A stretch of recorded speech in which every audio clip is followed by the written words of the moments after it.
Hi, I'm Julia from Julia K Art Studio, and today I thought we were going to use one of these photos from the Story Story set. It is from the vacation set. And I saw this photo of this little girl making a sandcastle, and we have had terrible weather lately. And all I want to do is go to the beach. But then I was thinking, if I go to the beach or to the sea, it would probably be like in a thick coat, just like this little girl. So I felt like this photo just spoke to me, and I was like, I wonder what I can do with it. I have this page where I have done some color sampling, and most of them are from the Daydreamer collection. So we have Gadeli Caspian, and that dark blue tealy color that is Merida. So just to start off, I'm thinking I want to make an epic sandcastle. So I started with doing some thumbnail just to see how I want the composition. The more I do this, the more I realize that my vision for this epic sandcastle would probably benefit from some architectural thinking, but I didn't have time to research architectural structuring of sandcastles, so it's not as epic as I would have wanted it to, but you know. Anyway, so first off, I'm going to do like a background. I want it to be very loose, a very light watercolor sea background, so like a sky, ocean, and then a little bit of a beach. Albert klia inte. Now, one of the reasons why it took so long for me to edit this video is because I decided to make more or new info color swatch things. So up in the left corner, gosh, you will see a little swatch of the color I'm using with the name and the pigment information. So I hope you appreciate that. It took me a long time to make all of them. But I think it really helps. So I start out with Caspian for the sky, and then I'm going to mix Caspian and Svea, which is an ultramarine blue.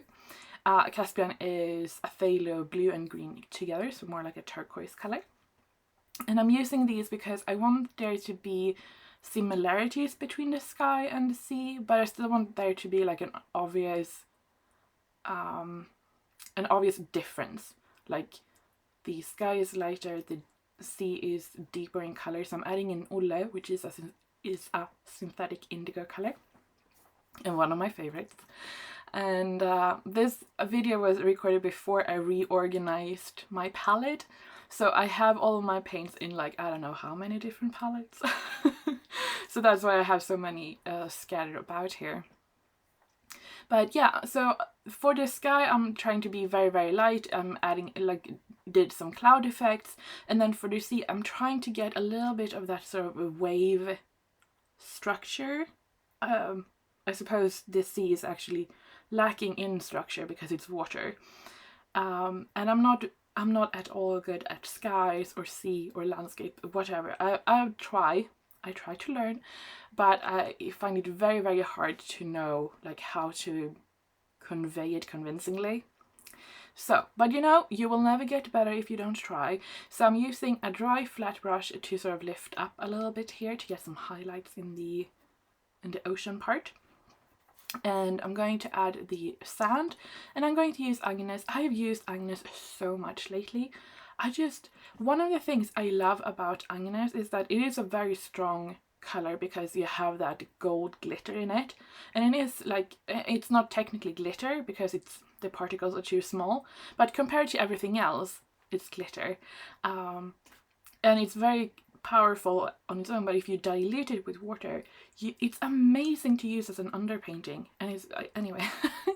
I'm also going to add in Ivar, which is buff titanium, and that's quite opaque, but you know, opaque color is only opaque if you apply it opaque, if you know what I mean. So I'm adding those in different concentrations. I want the sand to be mostly light, but I want a little bit of sort of like a vignette effect to sort of frame and get a little bit of texture onto the beach. I think also another way you could do it if you don't have Agnes or you don't want to have any glitter whatsoever is to use like mix Newton with with Ivar or Sten, which are Sten and Newton, gosh, are both very granulating colors. So just take a little bit of that, mixing into Ivar, which is that opaque titanium, buff titanium, would get a really cool sandy effect too. Like I said, on the previous page, I had sort of swatched a little bit from the Daydreamer, and I just really wanted to add in more of that Gredeline color, which is one of my favorites. So I'm adding in that into the clouds. But for the most part, this is a very boring color palette.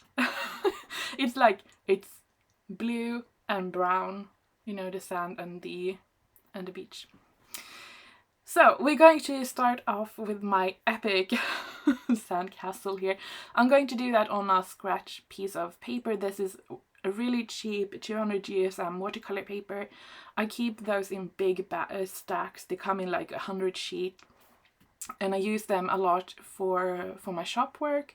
When I do like freebie, I have like dot samples that I send with every order and that kind of stuff.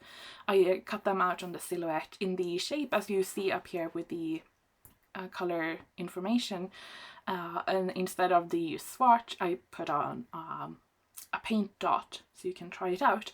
So I have a lot of this paper is what I'm trying to say, and I had some pieces left over, and I thought it was perfect. It's watercolor paper, but it's not too thick, so I can easily cut it out and use that to layer later in the journal. I'm going to use mostly Agnes here, and when I have done that, I started to draw out a few elements that I wanted to have. Now, when I was a kid anyway and built sandcastles, I wanted to decorate it with all the stuff, you know, you find on the beach, like rocks and seashells and feathers, branches and twigs and whatnot. So I started to draw them out, and I kind of liked the feathers, but I was not too happy with my seashell stuff. But I soon realized that if I just went in freehand and let this sort of watercolor dictate how I was going to paint them, instead of trying to fill in, because they needed to be so small, it went a little bit better. But I'm using mostly a very diluted mix here of Ulle and whatever grimy stuff I have on my palette. Now, I am all for keeping a clean palette, especially if you're starting a new project. I think that is great, but I think that having a really dirty palette has its benefits too. Like here, I'm starting painting those little rocks. I'm not going to use them. So yeah. To add some more texture and more definition anyway to my little sandcastle, I'm going to use tea, which is a mix of burnt umber and ivory black, or lamp black. Yeah, I get this confused.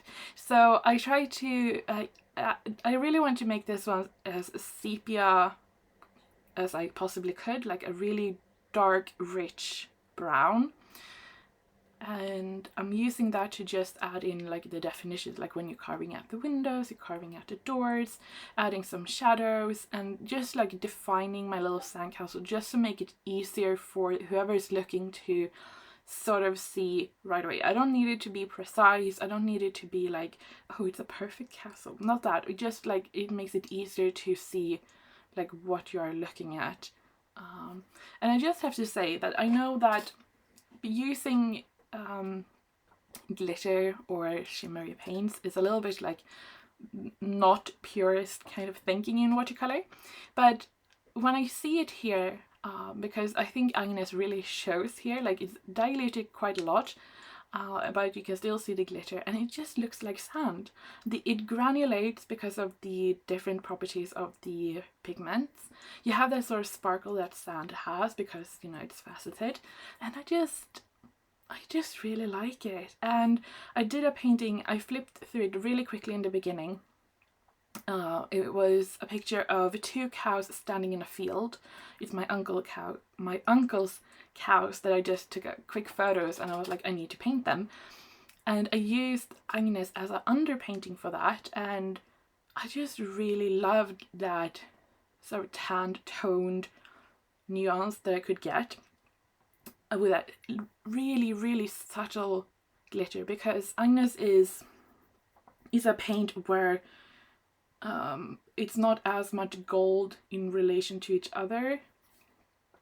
It just, I don't know, I just really, really love it. Now, if you are like, I don't want any glitter, then I would suggest try Tyr. If you have my paints, Tyr, which came in the same set as Agnes, the Lost and Found collection.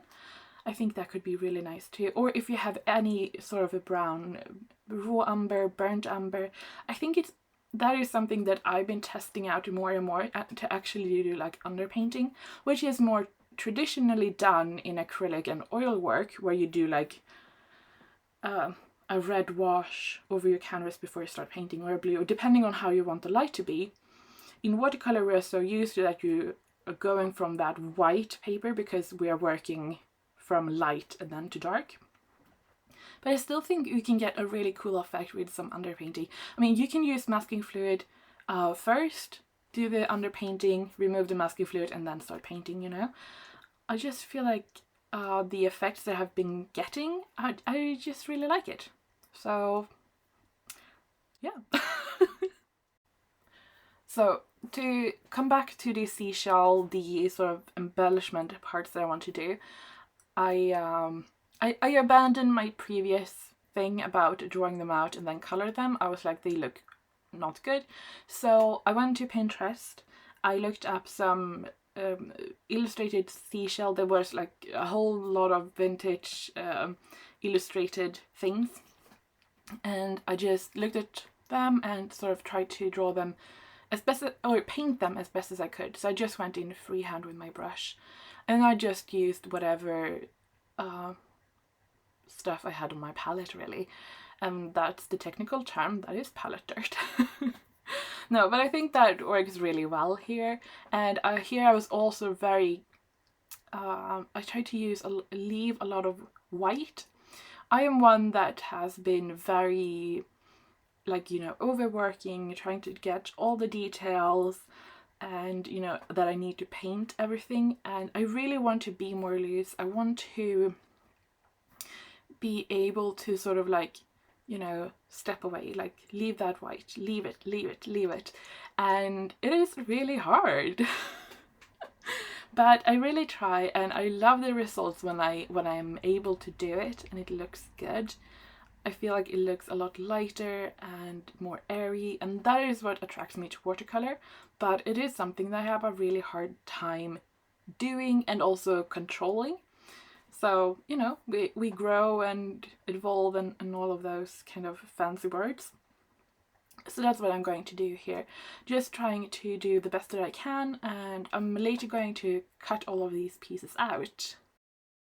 And it's now that everything sort of starts coming together. I have my background that has been drying while I've been painting everything. I have cut out my elements. I went through my drawer and fished out my microflakes because, you know, I like those. And yeah, now we just need to put everything together, you know, that part, like the just doing that part. This was very satisfying to remove the tape. Oh, that is so nice. I decided to do that just for that moment, just when you can, oh, anyway.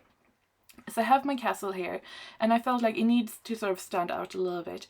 If this had been like just one piece, like a piece that I wasn't going to have in a journal, then I would go in with foam dots or 3D element or like something to build it up to get dimension. But I don't want to do that in a journal for obvious reasons. So what I'm doing here is I'm taking my some color pencils, and I'm just using a few browns from the Polychromos Faber-Castell. And I'm just adding like a shadow, and now I know like where I want my castle to be. I'm going to place it so it's sort of slightly off the border I have created, so you get a little bit more interest on the page. And then I'm just going to use these pens to sort of create that feeling that it has a little bit more shadow. Now this paper has a light texture to it, so it will add more texture with the pencil, so I can add even more of that sort of sandy effect. And it did take a little bit struggling with gluing everything down. So what I did was I just put this silicone mat, or if you have like baking paper or something that doesn't stick, and then I put this my pencil case on top of it, and I just left it there for like 10-15 minutes. I was doing something else, and that really just flattened everything out, so that was really nice. And that's why I prefer when I do these kind of 3D paper piecing pieces to work on the right hand side, because that side will most likely be flat, you know. So adding a little bit more detail to my castle, and now it's the fun part of gluing everything on. I knew I wanted my feathers to be like the flags of my little castle here, so I'm going to add those, and I want them to sort of look like they're swaying a little bit in the wind. I don't know, they're swaying in different directions, and I don't think feathers would do that in the wind, so anyway, here we go. And oh my god, yeah, it looks kind of cute, I think, anyway. So I'm going to glue those on. I'm also going to add all of my little seashells. I'm trying to create sort of like a pattern. Now, you know, I'm always trying to be like, if I could do it again, or, you know, stuff like that. It's not that I don't like what I create, but I always feel like it's good to sort of take stock at what you have done, and if you could do this project again, like, what would you do? And I feel like if I were to do this again, I think I would like to make it bigger. I like the proportions of it. Like, I like how much background I have towards the castle, but I wish I could make the castle bigger, so the whole piece would then be bigger. Because I would like to be able to make more details of my castle, so maybe a little bit of architectural study first, and then also have a lot more elements, like more seashells. I feel like they are a little bit big, but I also cut them out with a white border, which makes them stand out more. So yeah, I think that is the only thing I would like, that I actively feel like I would like to have changed, so I could have more space on my castle to work with stuff. But yeah, one thing that I feel like I would definitely not change is my mica flakes that I like to use on. I'm not using them on everything, okay? Calm down. I just like to use them on a lot of things, like here. And you can find them in the shop too. They come with 12 different colors, and I have almost all of the colors left in this case anyway. I think I've just finished one color. And I also have this little picky tool in the shop, and I just feel like it is so good for especially the mica flakes.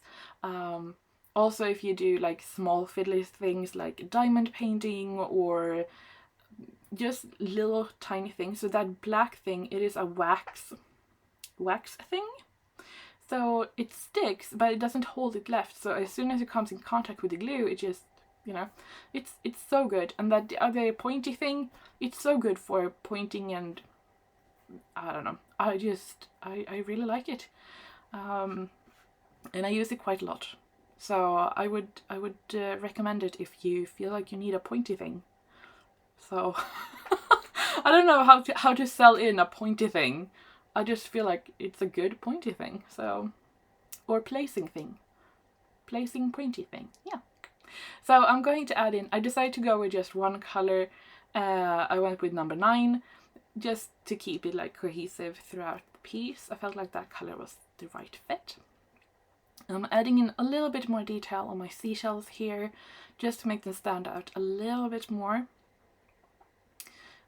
Just to add in a little bit of shadow, a little bit dimension on them. And then I start adding in the branches. I knew I wanted some branches or twigs or, you know, long skinny things. But I felt like, now I am pretty good at fussy cutting or cutting out tiny things, but not even I feel confident in doing that tiny thing. So I decided to leave it and like just draw it on, and I feel like it looks good. Sometimes it can look like very obvious, but here I feel like because I've used the same colors, the same medium throughout the piece, it looks really good. Like, it looks like it belongs there. I'm just going to add in a little bit blue. I feel like I want to add in a little bit more like punch And I'm also going to add it in on the feathers, in the sea, on a few of the seashells. And then I was like, I feel like I need a little birds in the distance. And then I was like, I need more blue. So that so then I started to add in this little, I don't know, mountain earth shape. Earth shape, yes, it's an earth shape.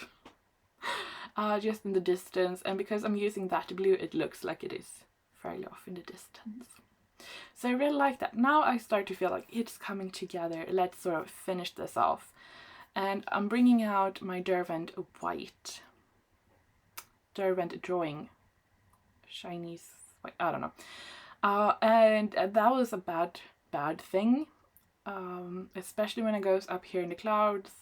And just like, yeah, I regret, really, I regret doing that. In the end, I don't think you think about it, but yeah, that was bad decision. You know, it happens, we live and learn. It did work fairly well here on my little Earth Island mountain thing, just to buff out and burnish that old marine color. But it all comes together now with a white gel pen, because white gel pens just, they have like a special magic power, I think, and it brings it all together. It's just magic. I have the Sakura Jelly Roll in 0.5, 0.8 and 10, and I also have the Signo Uni Broad. I have a few different, but there's other ones that I go back to over and over.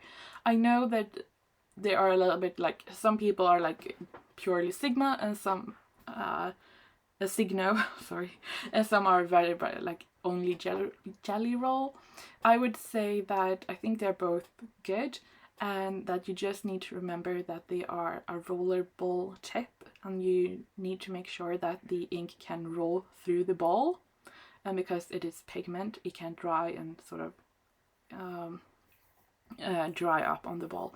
So just make sure it is clean and that you don't push, because it is a roll tip, you know, so it needs to be able to roll. But yeah, that is it. That is my sandcastle, and now I am longing even more to go to the beach. Yeah. And I'm longing to see the sun again. But you know what? April is not that far away. I'm joking. We do have some sun here in Sweden in the winter. It's just not very often. So yeah. Anyway, this will have to keep me for quite some time. Okay. Enough jabbering. Thank you so much for watching. I hope you have enjoyed it. Don't forget to hit the like button if you like it, subscribe if you want to see more, and you can check out more videos right now.